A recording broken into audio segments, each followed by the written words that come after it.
गुरु रूपी प्यारी सात संगत जी, प्यार और सत्कार से कहना, धन निरंकार जी। सतगुरु माता जी का लख लख शुक्राना है, जिनकी अपार कृपा से दासी आप जी के चरणों में ये विचार रखने जा रही है। सतगुरु माता जी भी हमें यही पल पल समझाते हैं कि हमने कभी भी किसी का दिल नहीं दुखाना, किसी का हक नहीं दबाना, हमने ईमानदारी से अपना जीवन यापन करना है। दासी आप जी के चरणों में इस पर ही विचार रखने जा रही है कि हमारे कारण कभी भी किसी का दिल ना टूटे। कहते हैं कि हमेशा परिस्थिति के हिसाब से चलना चाहिए और हमेशा अलर्ट रहना चाहिए, ताकि हमारे कारण कभी किसी का दिल ना टूटे। प्रसिद्ध वैज्ञानिक थॉमस अल्वा एडिसन अपने दयालु स्वभाव के कारण लोगों द्वारा बहुत सम्मानित हुए। उनके अंदर दया भावना बहुत थी। बचपन में उनके स्कूल में उन्हें मंदबुद्धि का छात्र माना जाता था, जिसके कारण उन्हें स्कूल से निकाल दिया गया और वे स्कूली शिक्षा से वंचित रह गए। उनके माता पिता ने उन्हें ऐसे संस्कार दिए जिससे एडिसन का मानसिक विकास बहुत समृद्ध हो गया। एडिसन ने विद्युत बल्ब का आविष्कार करने से पहले 1000 बार आविष्कार किए, परंतु वह असफल हुए। अंत में जाकर सफलता मिली। जब बल्ब तैयार हो गया तो अमेरिका के एक स्टेडियम में सेमिनार रखा गया, जिसमें अमेरिका व अन्य देशों के लोग शामिल हुए। बल्ब का आविष्कार एक अनोखा आविष्कार था, जो पूरे विश्व के लिए वरदान बन गया था। एडिसन ने वह बल्ब एक साधारण व्यक्ति के हाथों में देकर स्टेज पर प्रस्तुत करने के लिए कहा। बदकिस्मती से उस व्यक्ति को ठोकर लग गई और वह बल्ब नीचे गिरकर टूट गया। यह देखकर वहां पर उपस्थित सभी लोग हैरान रह गए कि यह क्या हो गया। सभी उस व्यक्ति के बारे में भला बुरा कहने लगे कि क्या यही व्यक्ति आपको मिला था और कोई अच्छा व्यक्ति नज़र नहीं आया।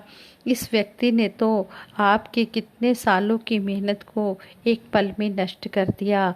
ये बात एडिसन को लोगों ने कही कि आपको यही आदमी मिला था, कोई इससे अच्छा आदमी नहीं मिला। इसने आपके कई सालों की मेहनत को खराब कर दिया है। तब एडिसन ने सभी उपस्थित लोगों से प्रार्थना की कि कोई बात नहीं, आप सभी धीरज रखिए, आप मुझे एक दिन का समय और दें, मैं दूसरा बल्ब तैयार कर दूंगा। वहां पर उपस्थित सभी महानुभावों ने सहमति जताई और दूसरे दिन एडिसन ने बल्ब तैयार कर दिया और जिस व्यक्ति से वह बल्ब टूटा था, उसी व्यक्ति को स्टेज पर बुलाकर फिर से वह बल्ब प्रस्तुत करने के लिए कहा। वह व्यक्ति बहुत ही शर्मसार था, फिर भी वह स्टेज पर आया। उपस्थित सभी लोग एडिसन के इस व्यवहार को देखकर उनकी आलोचना करने लगे कि कल तो इस व्यक्ति के कारण इतनी मेहनत बेकार हुई और आज फिर उसी व्यक्ति को बल्ब लाने के लिए कहा है।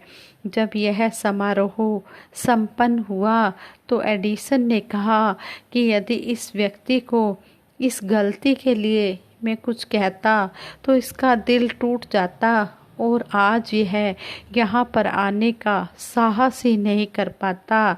ऐसे बल्ब तो और भी बन जाते, मगर यदि इस व्यक्ति का दिल मेरी वजह से टूट जाता तो मैं उसे जोड़ नहीं पाता।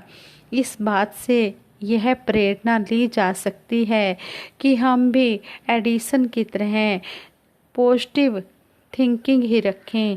जीवन में कभी ऐसा कर्म ना करें जिससे किसी का दिल टूटे, बल्कि हमें निरंकार परमात्मा इतनी शक्ति दे कि हम टूटे हुए दिलों को जोड़ने का काम करें। मानवीय व्यवहारों का ऐसा ही प्रसंग भारत के पूर्व राष्ट्रपति माननीय श्री APJ अब्दुल कलाम जी से जुड़ा हुआ है। उनकी माताजी उनके पिताजी को खाना खिला रहे थे तो एक रोटी ज़रूरत से ज़्यादा पक गई, जिस कारण वह रोटी काली हो गई।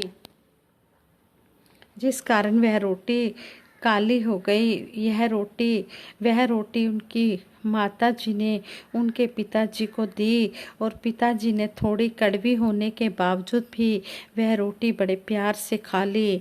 जब अब्दुल कलाम जी ने देखा कि पिताजी ने काली रोटी खा ली जो खाने में कड़वी रही होगी, उन्होंने अपने पिताजी से कहा, पिताजी आपने कड़वी रोटी क्यों खा ली?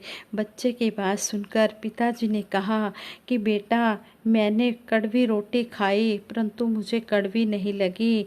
आपकी माताजी ने इतने प्यार से खाना बनाया हुआ था और अगर मैं कुछ बोल पड़ता तो वह कड़वाहट विशाल रूप ले लेती, जबकि आपकी माताजी ने मुझसे इस गलती के लिए पहले ही माफ़ी मांग ली है। आज सतगुरु भी हमें यही समझाते हैं कि हमने सहनशीलता रखनी है, विशालता रखनी है। ऐसी कोई भी बात नहीं करनी जिससे किसी का दिल दुखे।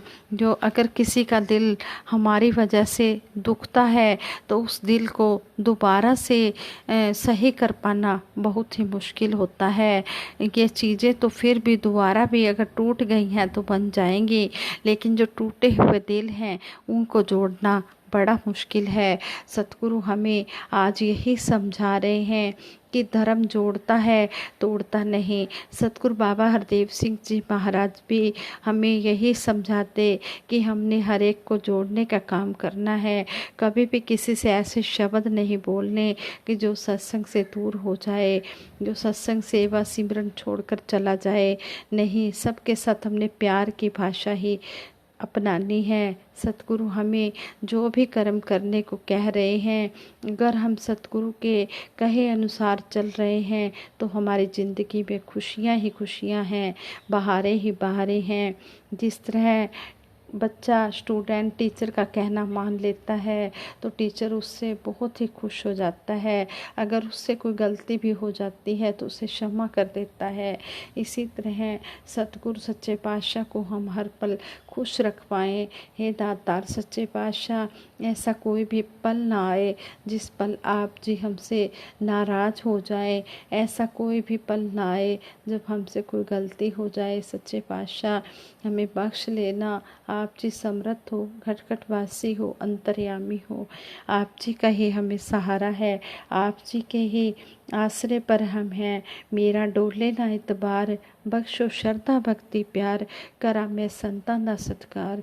सच्चे पातशाह, जिस तरह आप जी ने हमें ये शिक्षाएं दी हैं, इन शिक्षाओं को हम ताउम्र जीवन में निभाते चले जाएं। ये नहीं कि जो सतगुरु माता जी हमें ये टॉपिक दे रहे हैं, हमें समझा रहे हैं, विशालता, नम्रता, प्रेमा भक्ति, कण कण से शिक्षा, सहनशीलता, विशालता, इनको हमने तभी तक ही करना है जब तक हमारी ज्ञान चर्चा हो रही है। नहीं, हमने ताउम्र इन बातों को अपने जीवन में अपनाते चले जाना है, तभी हमें ज़िंदगी में सुख भी मिलेंगे। भक्ति भाव का नाम है, यह दिखावे की नहीं होती। भगत के कर्मों द्वारा ही यह भक्ति प्रकट होती है। जैसे भाई कन्हैया जी की भक्ति भाव से उपजी सेवा भावना ने दोस्त और दुश्मन का भेद ही मिटा दिया। किसी बीमार व्यक्ति की सेवा करना, किसी रोते हुए के आंसू पोंछना, किसी ज़रूरतमंद की मदद करना, किसी बेसहारे का सहारा बनना, बिना भेदभाव किए सबसे प्यार करना, आदर सत्कार करना, मीठे बोलों और कर्म द्वारा किसी का दुख हरना, मानवता वाला व्यवहार करते हुए स्वयं को कर्ता ना मानना, ये सभी भक्ति से उत्पन्न गुण हैं। एक भगत में ये सारे गुण तब प्रकट होते हैं जब वह घट में इस रमे हुए राम को देखता है और हर परिस्थिति में एक जैसा रहता है। वह इस निरंकार के साथ एकमिक हो जाता है, वह इस निरंकार में खो जाता है और निरंकार का रूप बन जाता है। ऐसे प्रभु में भगत के जीवन में हमेशा आनंद ही आनंद होता है और हर समय निरंकार दातार ऐसे भगत का साथ देता है। गुरु रिझाने का सबसे सुंदर प्रमाण हम सच्चे गुरसिख के रूप में भी देखते हैं। जब आधी रात के समय गुरु महाराज ने गुरसिख से कहा कि उठो, सुबह हो गई, नदी पर जाकर कपड़े धो आओ। गुरसिख उठा और चल दिया आदेश का पालन करने के लिए। जब गुरसिख वापस आया तो गुरु महाराज ने कहा, भाई अभी तो आधी रात है, अभी क्यों गए?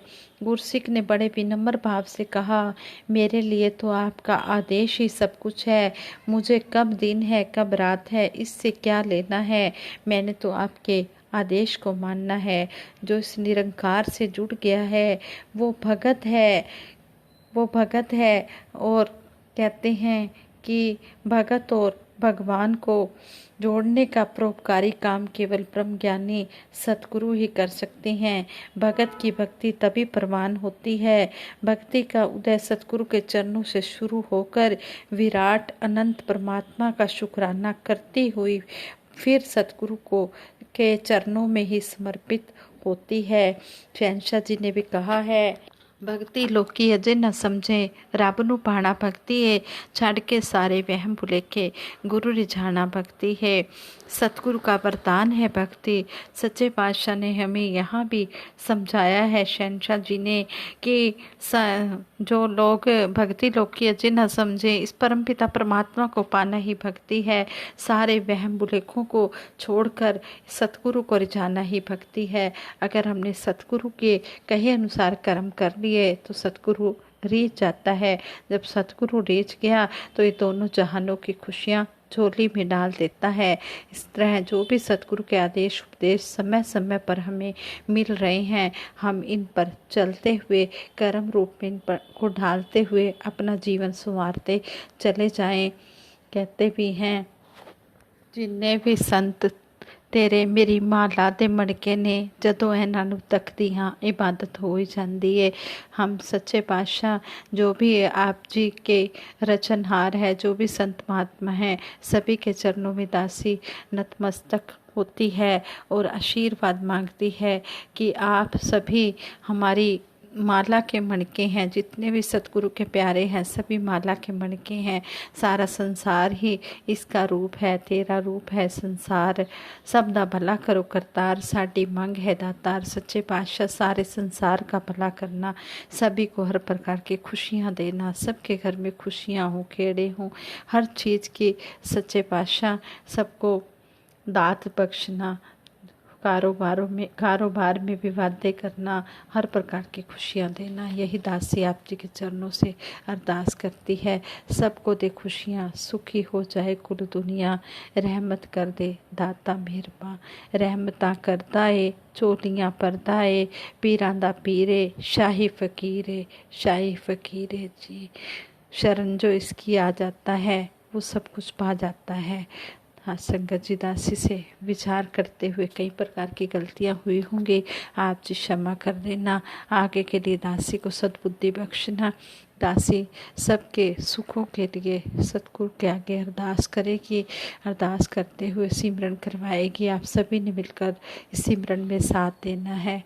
तू ही निरंकार मैं तेरी शरण हाँ, मैनू बख्श लो। तू ही निरंकार मैं तेरी शरण हाँ, मैनू बख्श लो। तू ही निरंकार मैं तेरी शरण हाँ, मैनू बख्श लो। सतगुरु माता सुदीक्षा सविंदर हरदेव जी महाराज की जय। निरंकारी राज माता गुरु बचन अवतार की जय। साध संगत जी प्यार से कहना, धन निरंकार जी।